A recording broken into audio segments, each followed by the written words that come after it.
Hello, I'm Tammy from Springs of Water Life and Relationship Coaching, and this is my husband, Doug. Hello, everybody. And today we're starting our first of 4 sessions talking about the 4 Horsemen of the Apocalypse by Dr. Gottman. Right. And I'll review them really quick. They are criticism, contempt, defensiveness, and stonewalling.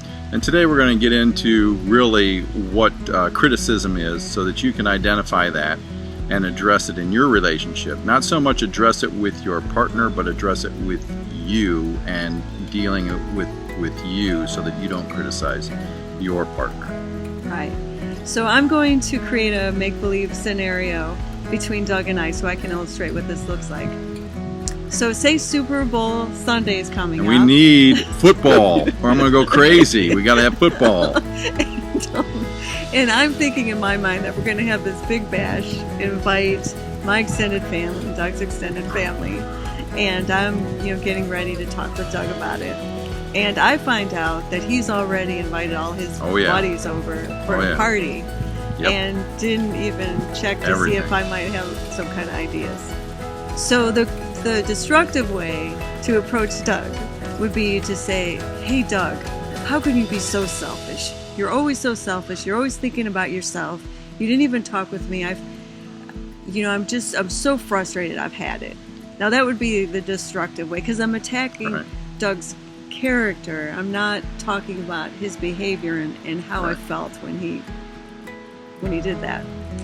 So the right way, the most constructive way to talk with Doug would be to say,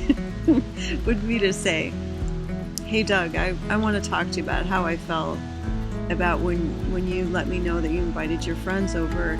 I felt sad and disappointed because I had some ideas I wanted to share with you.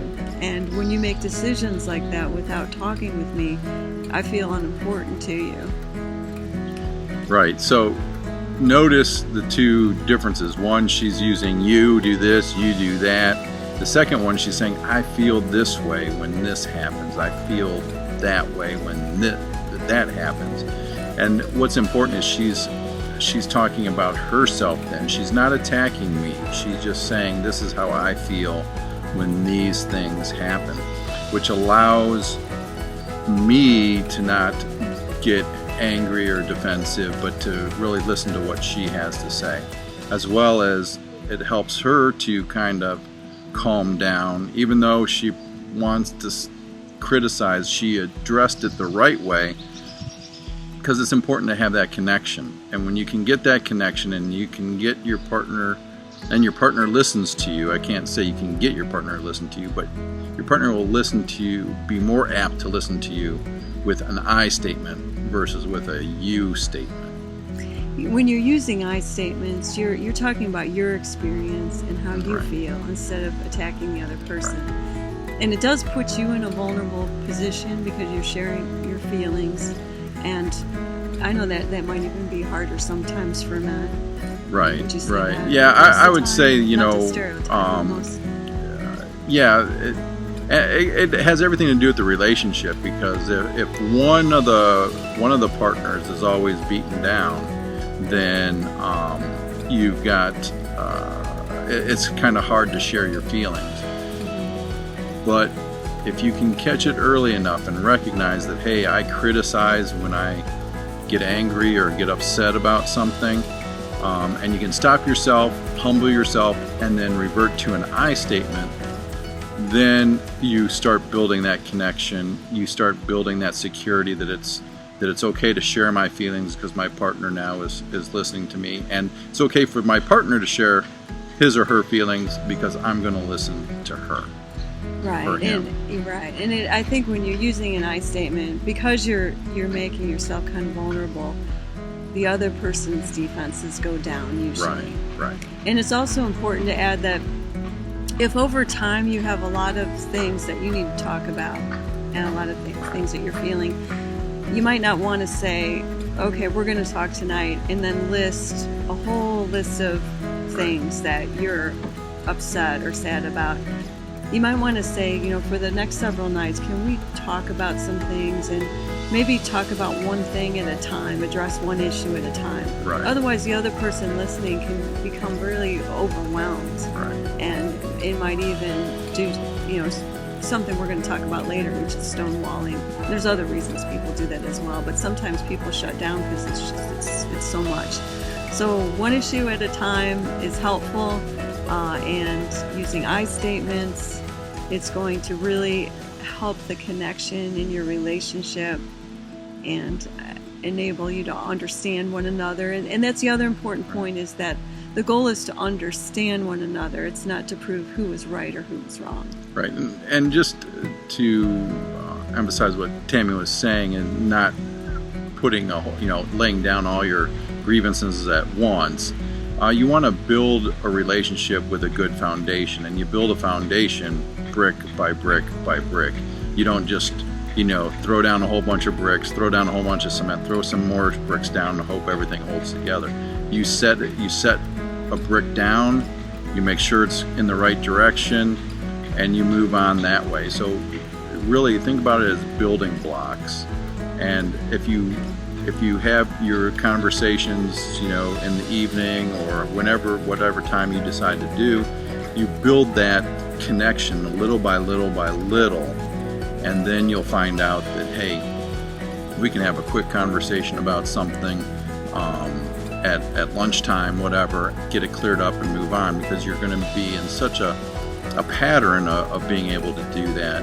And you're going to also notice, hey, our relationship 3 months ago is completely different than now. It's so much better because we have that communication, we have that trust, and we have that ability to be able to share our feelings and know that someone's going to listen and take into account how I feel. And another important kind of helpful tip when you're using I statements is it can also be very helpful if you sandwich your complaint, if you will. A complaint's a little different than a criticism.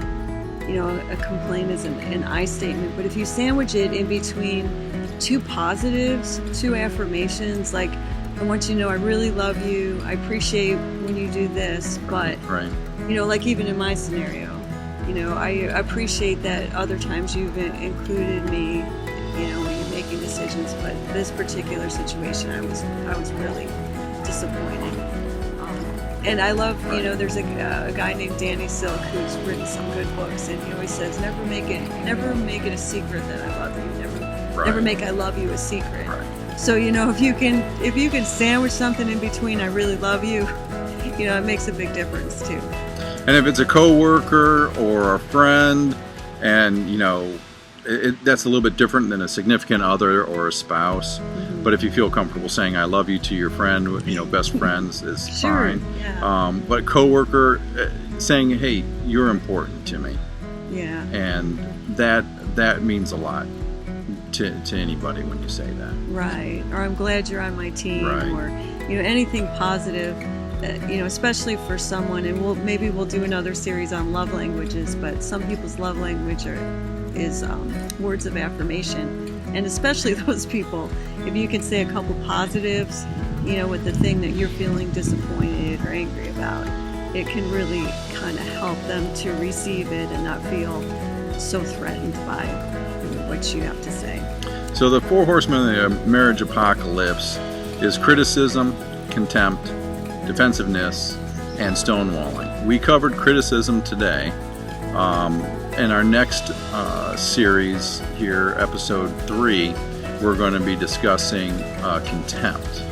So stay tuned, and we are so happy that you joined us today, and we're looking forward to enjoying more conversations with you.